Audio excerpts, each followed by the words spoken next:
ശ്രദ്ധിച്ചാൽ കേൾക്കാം. അതിന് നാം കണക്കെടുത്തിട്ടില്ല. പുരുഷൻ പുറത്തേക്ക് കരയുമോ? സ്ത്രീകൾ കൂടുതൽ അകത്തേക്ക് കരയും. സ്ത്രീയുടെ ഡിപ്രഷൻ ആരും കണക്കിലെടുക്കാത്ത വിഷയമാണ്. ഇവിടെ ബാലാവകാശ കമ്മീഷനുകളുണ്ട്, പട്ടിക്കും പന്നിക്കും സംരക്ഷകരുണ്ട്,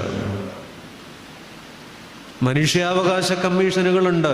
പക്ഷെ വീടിനകത്ത്, കുടുംബത്തിനകത്തൊരു സ്ത്രീ അനുഭവിക്കുന്ന ഡിപ്രഷന് ഒരു കമ്മീഷനും ഇല്ല. 18-ാം നൂറ്റാണ്ടിൽ വിശ്വനാടകവേദിയിലെ വളരെ പ്രധാനപ്പെട്ട ഒരു നാടകകൃത്തായ ഇബ്സൺ, യൂറോപ്പിൽ അദ്ദേഹത്തിൻ്റെ നാടകങ്ങൾ ധാരാളം. അദ്ദേഹത്തിൻ്റെ ഒരു നാടകമുണ്ട്, പാവ